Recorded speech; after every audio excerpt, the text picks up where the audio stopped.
They actually do, and it's horribly backwards. It makes no sense whatsoever, and it's the death penalty every time. Yeah, okay, so you can see why he never actually gets court-martialed. They don't want to kill him. Well, he actually did get court-martialed, but he got court-martialed from admiral back to captain, which is what he wanted, so he got put back in charge of the Enterprise. Oh, well, that's okay, yeah. Oh, yeah, I forgot about that. Yeah. Oh, actually, like, All I saw was Star Trek 4. And of course, our Battlestar Galactica, which just melded the two different rank structures for officers together. I don't even understand how that happened, but I have no slides to show everyone like else. this. You know, most people who are civilians don't understand the rank structure to begin with.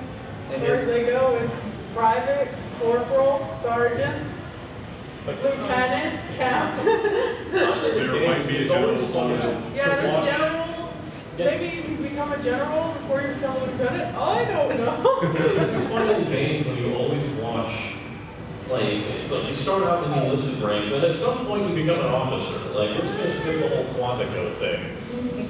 Yeah, like, you know, there's no such thing as officer candidate school or anything like that. Boom, you're an officer. I think they somehow adopted the old field promotion system. Yeah. You survived. Here you go. Yeah, you survived. Have a commission. The captain didn't. Here, you take his rank. Starship. Oh, you forgot to mention Starship Troop. Oh, yeah. Actually, technically, Band of Brothers as well. With the surviving party. Or even Captain America. Yeah. Oh, Yeah. I don't know. I don't even know how to Captain watch Rock that. does it. I mean, Sergeant Rock does it. Yeah.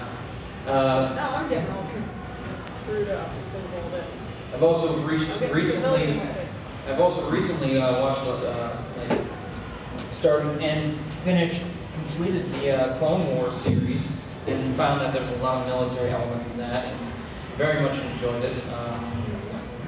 And very great references too. I'm kind of disappointed that they're not that they didn't actually do more in the run and go over like the Captain Rex arc that they wanted to do before they started Rebels. That would have been very interesting to see. An interesting little Easter egg. If you watch the Star Wars movies. Yeah, I actually, me and Karen were watching The Empire Strikes Back, and I remember seeing Boba Fett as they were standing outside as Han Solo is being tortured, and on his right shoulder, he has 3 braids, what look to be like Jedi Padawan braids that he's wearing as trophies, and I just couldn't help but think, that's like the French fourrure that the Army and the Marines wear, or specifically the 6th and 5th Marines wear on their left shoulder. It just goes to show you that the military can also very much inspire our character design for film and television and video games. Like one of the things that I remember playing Space Marine. Warhammer 40K Space Marine, there was a rank called Veteran Sergeant, and technically, we don't, like, there's a whole bunch of, in the Army, if you're above a sergeant, it's like a sergeant first class, staff sergeant, first sergeant, sergeant major, same with the Marine Corps, except for they have gunnery sergeants and master gunnery sergeants. But no veteran sergeants anymore. Technically, I'm a veteran sergeant, just being out of the Marine Corps myself. I'm thinking like just might as well adopt it for my own. We might as well go into the games portion. Which would be you guys' forte. Which is definitely where we'll shine. Yes, our video game. Hey, you want to go over America's Army real quick? Yeah, perhaps the most notorious or infamous, whatever you would like to use, video game out there would be America's Army, which was actually developed by the American Army as a recruiter tool. It has okay gameplay, it's not very good, but it does a couple of interesting things. One of the primary things it does is that whenever you play the game, you are always the American Army. no matter what side you're technically on, you will always be in America. Because they coded it that that's just the way the game works, and the enemy will always be the opposing force, no matter what. Gets into some weird issues because, yeah, since everybody's the good guy, technically. But one of the most interesting things that America's Army does is the training system, which the training system actually will teach you real life skills. Like if you go into the medical training, it will teach you how to not only address and treat a casualty, how to critically think and gauge if that casualty will survive, what you need to do.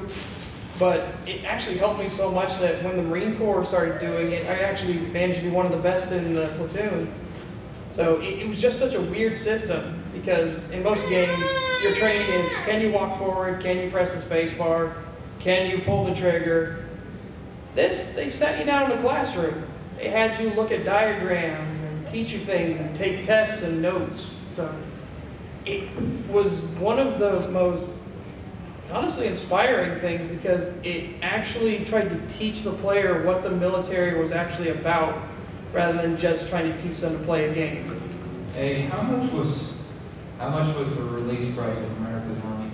It was completely free. Oh. It was a recruiter tool that they actually were so proud of that every day at high school they would pass out copies of it. Wow. I was have this game yet? Hey, to sit down and learn. It's already bad enough that you have to do that in college. They're crazy to sit there and learn. That's true. That is very true. So in a way, you're kind of getting what's on.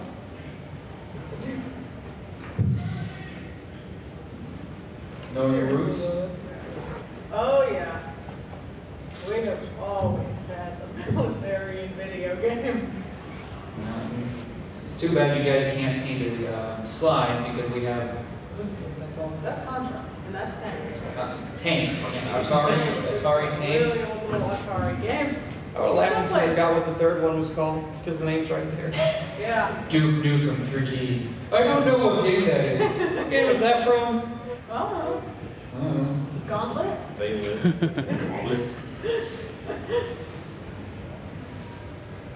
There aren't that many games about World War I for good reason. Trench warfare is a bit of a pain to try and portray. But there are a few, and there are more coming out every year. Valiant Hearts was a nice little selection. There was a Battlefield 1917 French warfare that was actually a pretty good portrayal of it. It really, I think I was that's most... a real-time strategy? Yeah, actually it is. I'm most impressed by, these games actually using borders, which don't seem to get used as much anymore. Well, even before in video games, yet those were pretty much one of the biggest killers. A lot of the time. The mortar thing will come back later. We'll just leave that. Yeah. Call of Duty. Call of Duty. Call of Duty. We gotta. Yeah. My drill sergeant has a major heart on to Call of Duty. He's not a drill sergeant anymore, but Okay, he's obsessed. Could you go with the division? I wouldn't talk about it. Yeah, let's talk about the division. All right. And any other complaints again. So other than trying to hype it up and tell you that you should totally buy it, just, again, use your best judgment. But the division actually has an interesting scenario where New York City basically gets rocked by a virus and military has no idea what's going on. They're just putting up quarantines as fast as they can. And they actually decide to set up a joint task force, which you don't normally see in games. Usually if it has something to do with military and it's set in America, it will always be one branch or the other taking dominance. But having it be multiple different branches, yes, go ahead. I think it's a Battlefield game where you actually, I think in the single player, your squad mates are from different branches. Like, I remember I had a roommate who was playing it, and one of the squad mates was a tech sergeant from the Air Force. Like I said, I think it's a Battlefield game. I'm not sure which one though. Yeah, I don't really play much of the Battlefield games. I used to back with 1942 because it was a blast and I always played the medic. But yeah, Battlefield games never really got to me, and truthfully, neither did Call of Duty. Really was not much of a fan of it. I know that's kind of a big franchise. Again, what am I going to say against it? But yeah. But mostly you don't ever see, they like to just keep it to always be one branch, so it is always nice to see when multiple branches work together, or when a game actually understands that the Marine Corps has Navy corpsmen as medics and don't have Marine medics